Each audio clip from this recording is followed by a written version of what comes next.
Hello everyone, welcome to the channel update for February. Hope everyone's new year went well and January went well, despite the cold that I know a lot of us have been receiving recently. Well, let's just go ahead and dive into what's going on the channel. Of course, we saw the end of Dragon Quest XI at the very beginning of January. One thing to note is that the final episode is actually now completely blocked. When I uploaded it, there was a content ID with Square Enix because basically they don't want anyone to watch the ending without playing the game. I did appeal it. I did dispute it initially, and that made the video available. So anyone who was watching it essentially live got to see it. But just a couple days ago, they basically said, no. We still hold it as not valid, your disputation. So it's completely blocked. Unfortunately, that does mean that, the ending is not going to be visible on the channel unless or until they lift it in the future. Obviously, older games that they have, those are not blocked. I know I've seen people with Dragon Quest VIII videos, the endings, and that's not blocked. So it really is essentially the case that it's a brand new game. They don't want people just watching it. They want people playing it. And so part of that is, blocking the final the ending so that people can't see it unless they actually play the game. I could appeal it right now, but not being a lawyer and not having any copyright lawyer people friends, I don't really know what kind of arguments would work. And if I appeal it, this didn't get me a copyright strike. It was just basically them saying, no, we're sticking to our guns on this. So without a good coherent actual legal argument, as opposed to me saying I'm pretty sure this falls under fair use, I'm not going to reappeal it and risk a copyright strike on my channel. So that is blocked. The video is still there, so if it ever is lifted, it'll be visible again. The previous, this was the very final ending. Interestingly enough, the previous ending to the main game as opposed to the post game, is still in dispute. So that could get blocked eventually as well. We'll see how it goes. But yeah, unfortunately at this point, anyone who hasn't seen that is not going to be able to see it probably for quite a while, if ever. I am hoping that eventually they'll lift the block. I mean, all their older games are still like that, but it is a new game, so I kind of expect the same thing to apply to like Kingdom Hearts 3 and stuff like that. Of course, that didn't get released on Steam, so I won't be playing that anytime soon. I don't have a PS4. And I never got through Kingdom Hearts 2, so I would kind of want to play through that first. And of course, I'd want to play through both of them for the channel, which I haven't done yet. I do kind of have that as a goal, but, again, it'd be really nice if they'd port these things to PC. I'm very much at the point where recording from a PC is so much easier to actually do than recording from a console, that I don't really have any desire to record from consoles anymore if I can avoid it. But anyway, so you won't be seeing Kingdom Hearts 3 on this channel anytime soon, unless they surprise me and come out with a PC port. Anyway, that's that. Of course, we've moved on to Tales of Vesperia, which is a game that has been ported to PC. Came out about 11 years ago on Xbox. The Tales of Vesperia Definitive Edition does incorporate the PlayStation 3 Japanese content, which is pretty cool. We've never had that in the US before. So I'm having a lot of fun with that game. Just fair warning, I'm bad at the game combat system. Just, you know, I'm bad. I'm not good at action-y type things where you need to keep track of multiple button presses and combinations to do things. I've never been good at fighting games. I've never been good at that kind of thing. So I'm just not going to be good at it. So chances are those of you who are good at it will probably watch it and be like, oh, you should be doing this combo or use this technique and stuff like that, and I can't. I just nope. So yeah.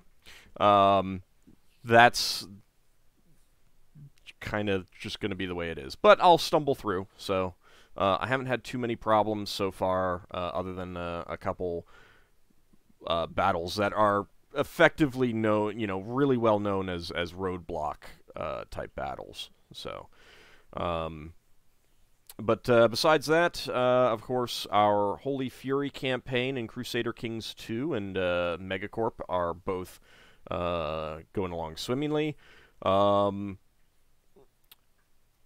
The Holy Fury campaign is has a lot of vassal management. Let me just put it there. It's pretty crazy how much we got in that, but it's still fun. And replacing Heroine's Quest, which just wrapped up a few days ago, is Thea the Awakening. It's a game that I've watched some other people play, and I'd been kind of meaning to try it out myself, and it was just basically a thing of like, you know, all right, let's just do it. So I've had some viewers give me very helpful tips in the comments. I do appreciate that. Again, you know, while I've watched some people play and I know some things, some of the gameplay is probably going to be not great, you know, because it is relatively new for me in terms of playing. But I'm having a lot of fun with that, and it is incorporating Patreon supporters as characters in that. So I hope those of you who have been supporting the channel on Patreon and who responded to my messages on Discord and Patreon itself have been enjoying seeing your characters in the game. There's a lot more opportunity for characters to be added in, so the characters that I have right now are not going to be the end-all of the group, so there are a few people who've responded who I have not gotten into the game yet, simply because I haven't had new characters pop up. But they will be popping up kind of steadily as the game progresses.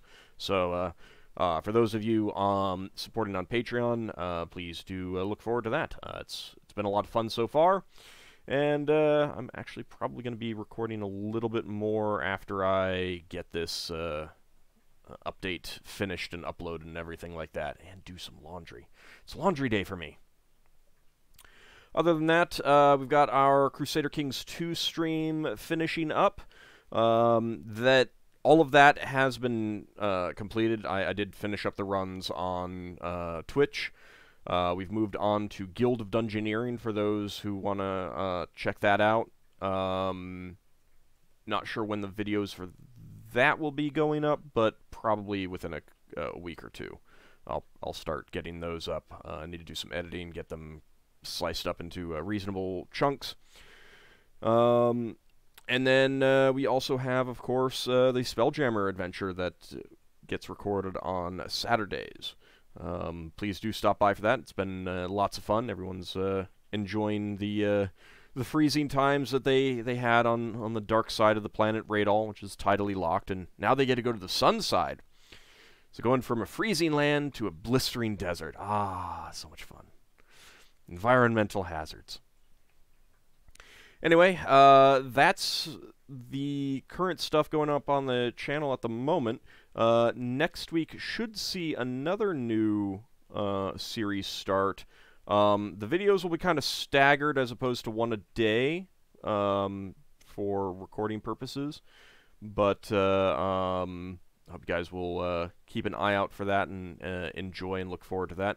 I'm going to see about getting that a faster release, but there's some underlying issues that will become clear once once it goes live that may not make that possible. We shall see.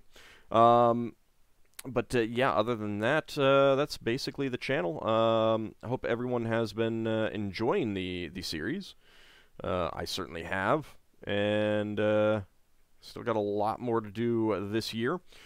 This is in just a few months. We're coming up on the 8th anniversary of the channel. I started posting Let's Plays back in April of 2011, so it's the channel's come along quite well and quite far since then, since those early horrible audio gold box games.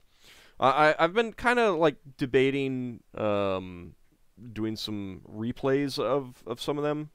Please do let me know what you guys have thoughts on that. Obviously, there's like a gold box companion that can be used for those. That might be useful. There's other tools. I could do all kinds of things. Of course, the biggest benefit is not awful sound.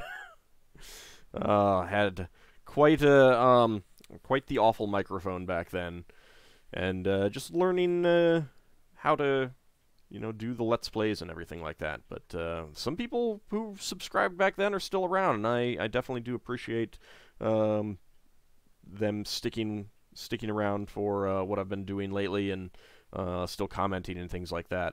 It's pretty fantastic. Other than that, of course, we're probably about a month and a half away from hitting 13,000 subscribers. So I do anticipate hitting 14,000 by the end of the year.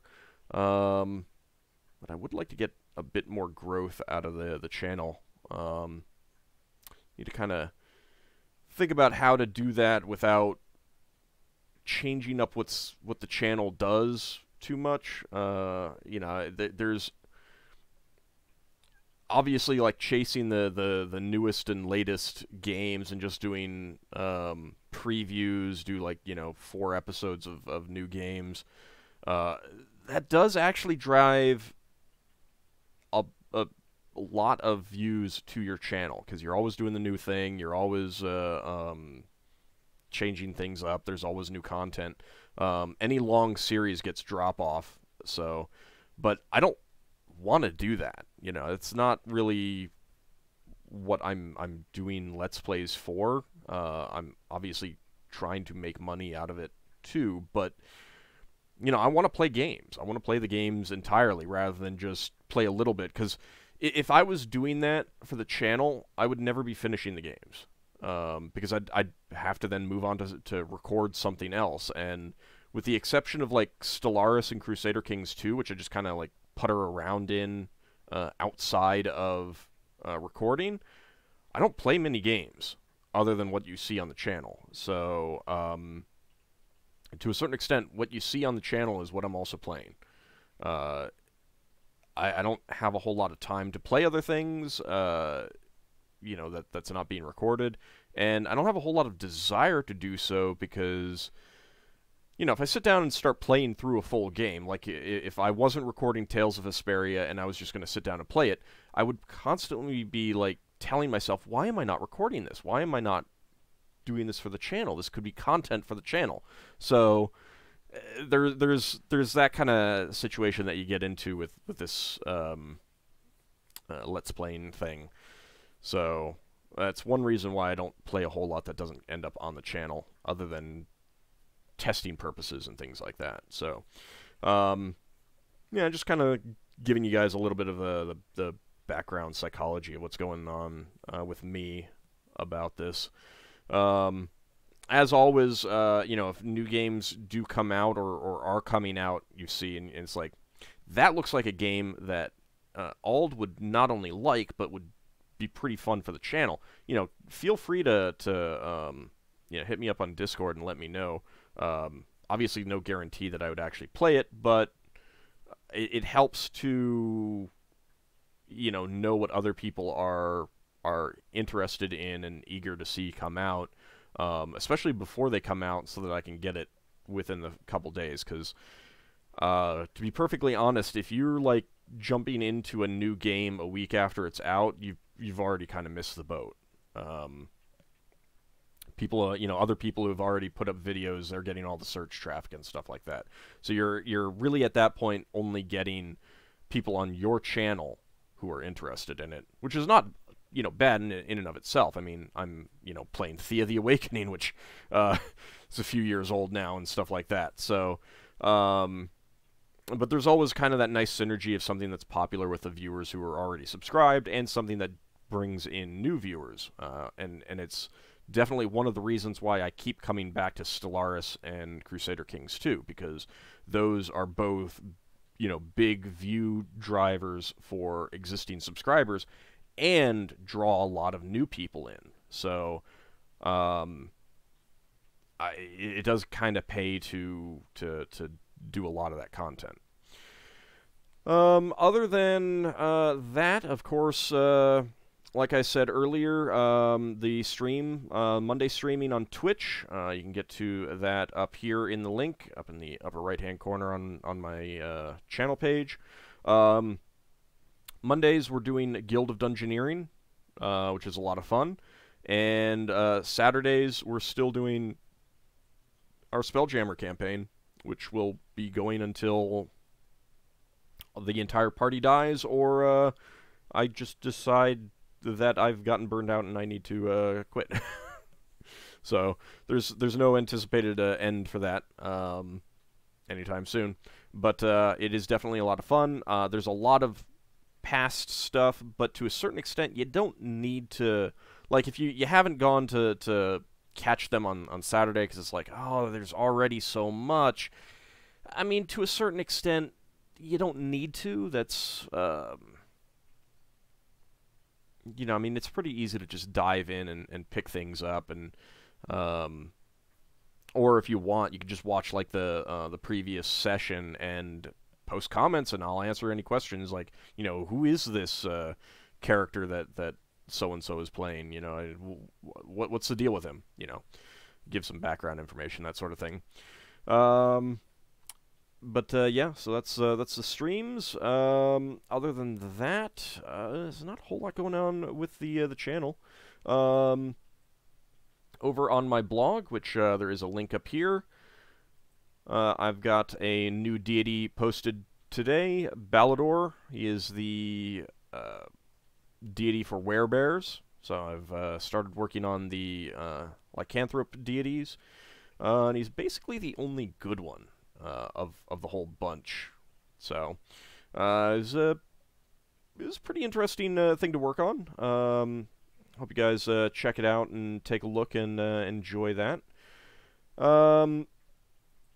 Over on Patreon, last month there was a big drop-off of support. I think I mentioned at the time in the last update video that it represented about a 33% drop in support, in terms of monetary support.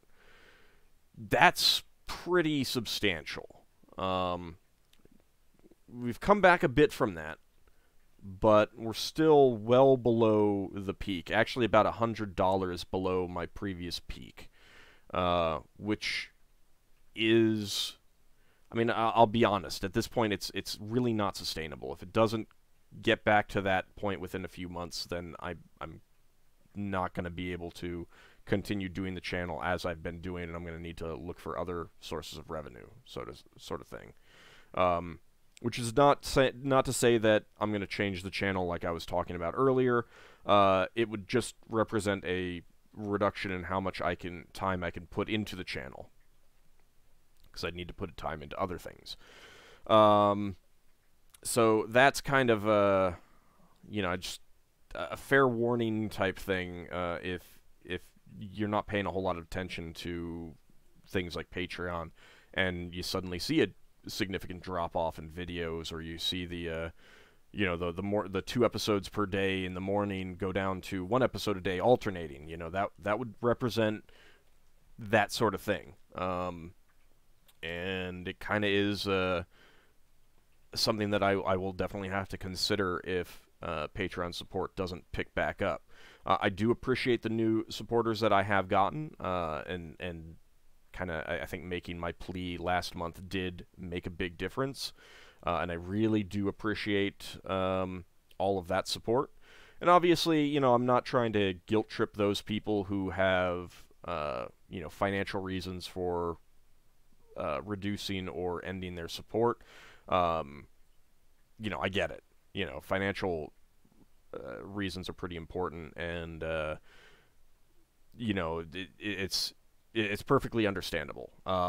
So I'm just essentially trying to make a plea to those who aren't currently supporting that even a $1 support level really does help. You know, it is the NPR PBS spiel, but it's true. Every little bit helps, and over the years of having Patreon, I've had $1 supporters who've at, you know, some point they bump it up to $2, which, you know, it doesn't sound like a lot in terms of raw numbers, but that's representing a 100% increase in their support.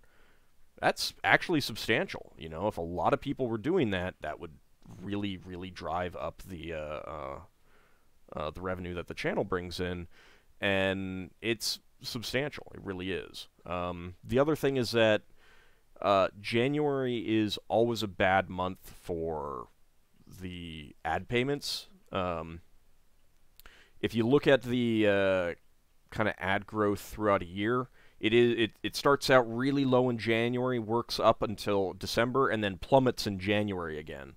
And that's basically, you know, representing Christmas. You know, as they close in on Christmas, ad revenue jumps up. There's a couple other peaks, primarily around like Super Bowl time, but that's only like a week. Whereas Christmas represents kind of a really sustained 2-month at least, if not more, increase, you know, steady increase in ad revenue as the, you know, essentially the ad slots get more precious and more valuable. And then January just plummets. It goes down by half or more, which is kind of painful. So having that Patreon drop-off in January was like doubly painful because of that. You know, if it had happened in December, at least I would have that, you know, bump from December supporting it, but you know, it wasn't the case.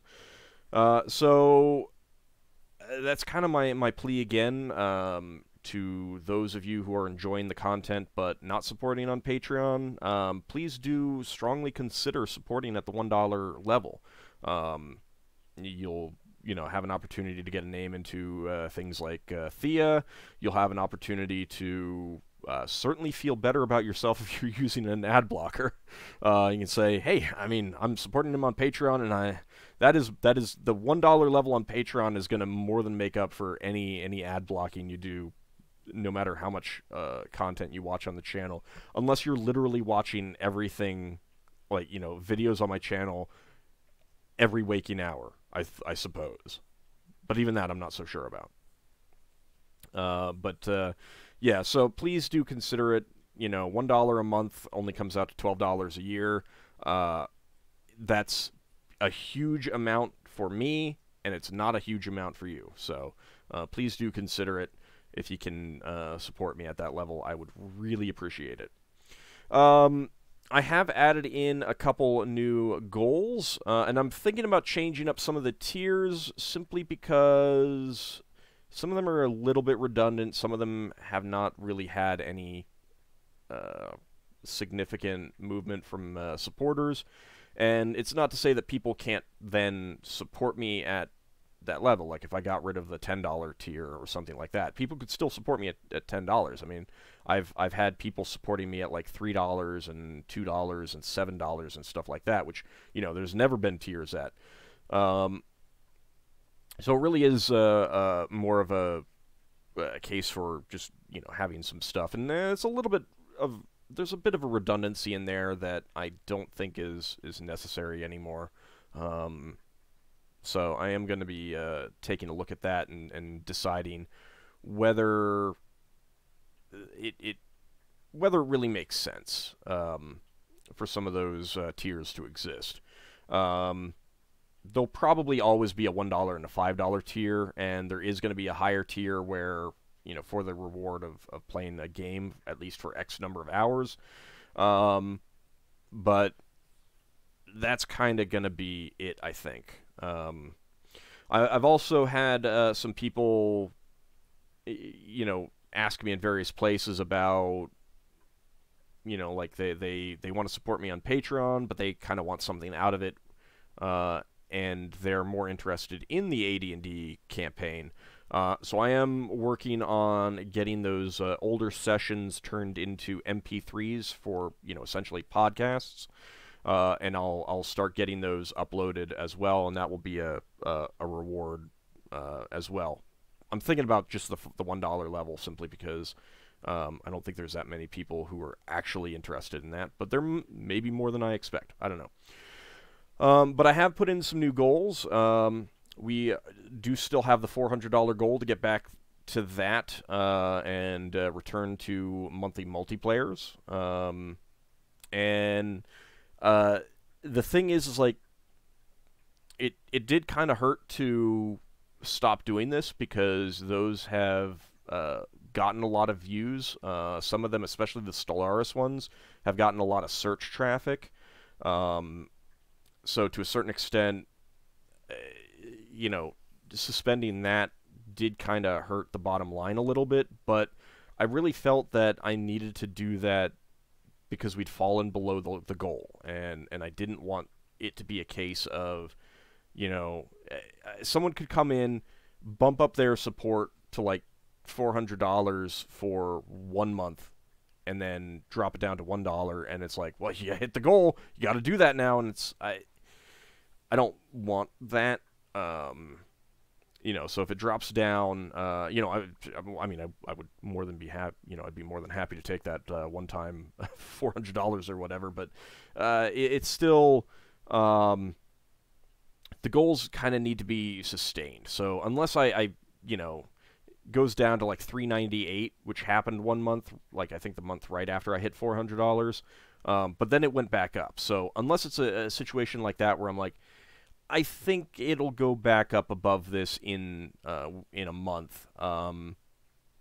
If it drops down significantly below, then I think we're going to be, I'm going to have to end those, at least until we get back above it. But for now, the additional goals at $600. I decided that what I'll do is if I get to the $600 level, which is it's a pretty significant thing, and it's going to be a ways away.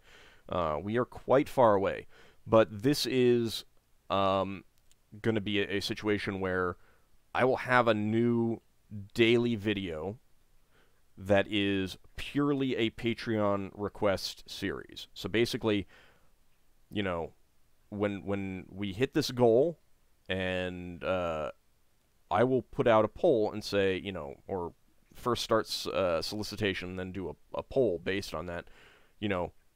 What game do you want me to play? And then I'll play it. And I'll play it completely through, and then when it's done, a new poll would be done, and I'd play the game completely through, and it would be a completely new, daily video on the channel. So it's definitely a ways away, but it would be a real constant reward for Patreon supporters, because especially if it's like the winner suggestion is like Manhunter New York, an old Sierra adventure game. I haven't actually played that, but most Sierra games can be completed in under 20 episodes, so you're already looking at getting input on 2 new games in 1 month. Obviously, if the next thing that wins is another Arcanum or Wizardry 8, then you're looking at months before you get the next opportunity to vote and select a game. But again, I think that's a really good reward, and it's actually not too difficult for me to do, because it would just be another game that I'm playing. So I think, and at that level, I'm it would be not that hard to fit it into what I'm doing, because I'd be getting a lot more money and I'd have a lot less to worry about in terms of other things. So definitely do keep an eye on that goal, see how we're working towards it. It would be a very good reward for everyone who is supporting me on Patreon. So but again, if we drop below that, then I would finish up the game, and it'd be like, unfortunately, we dropped below it. It's not coming back until we get above it. So, and then the other one is just even farther out, and this is simply playing yet another AD&D campaign. Running another campaign, probably during the week, and new characters, a new campaign setting, that sort of thing. So these are longer term goals. But I was thinking about what I could do, try to get interest working towards it.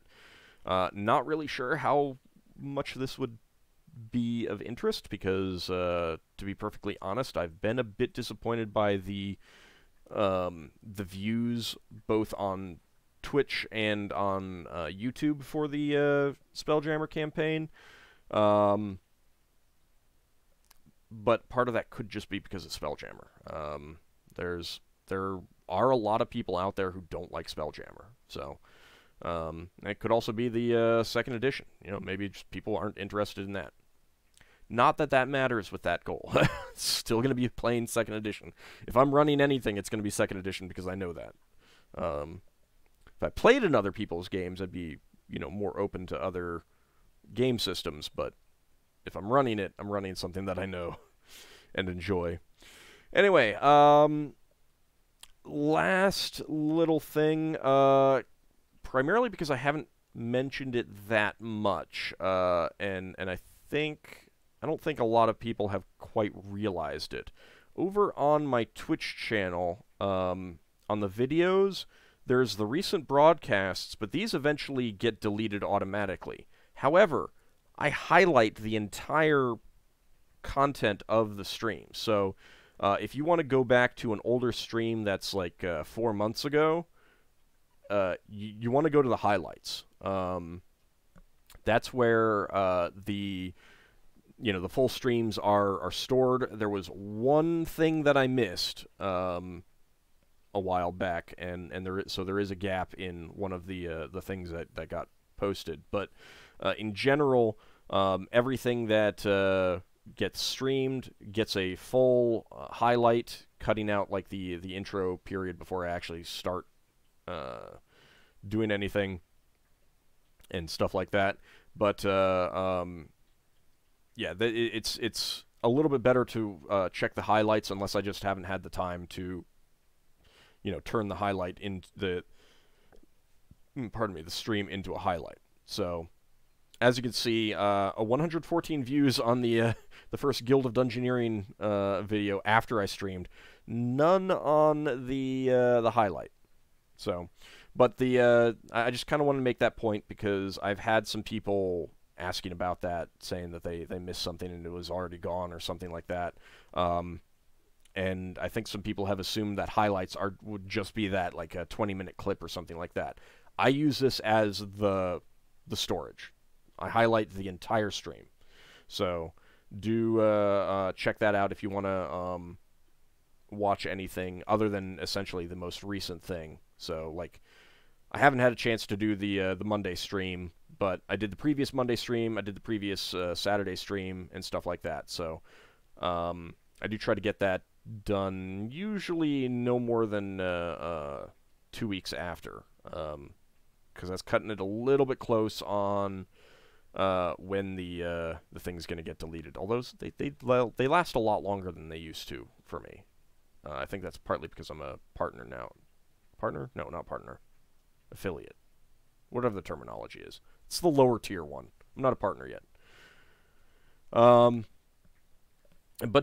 Yeah, so if you're looking for the older stuff, especially the stuff that hasn't made it over to YouTube yet, You can always use the highlights, or if you just prefer watching the whole thing rather than watching it daily, or if you prefer, you lose track on where you were or something like that, the old stuff all gets highlighted. And this goes back, I mean, there were gaps, but this goes all the way back to 2013. There are highlights all the way back to streams from 2013, although some of that, I mean, I missed a lot of that stuff getting highlighted too. So there are gaps and stuff like that. And I did take a couple years off from streaming, but I also streamed on Hitbox, I think it was, for a while before moving back to Twitch when Hitbox kind of threw a gasket. But yeah, so every stream that I do, unless I like really screw up, is going to be highlighted. So if you're ever looking for the older stuff, you can check that out there. And some things do get streamed that don't make it over to YouTube. So if you want to look through this, you can find some gems that you may have not seen. Anyway, that's the channel update. It's a fairly long one, but I had a few things to talk about. I want to once again thank everyone who has been supporting me on Patreon. Your support means the world to me. It really does. And seeing you guys get excited about, the use of your names in games like Stellaris and Thea the Awakening, I really enjoy that. It adds to the story of the game, to a great extent.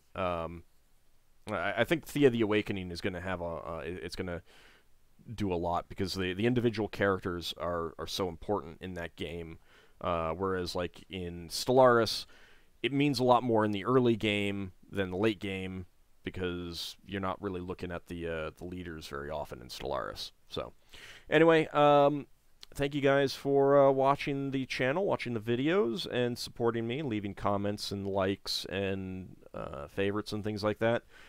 It really does mean a lot to me, and once again, thank you all for the support on Patreon. I hope you are excited about the videos that will be coming up this month, and I'll talk to you guys later. See you next time, everyone.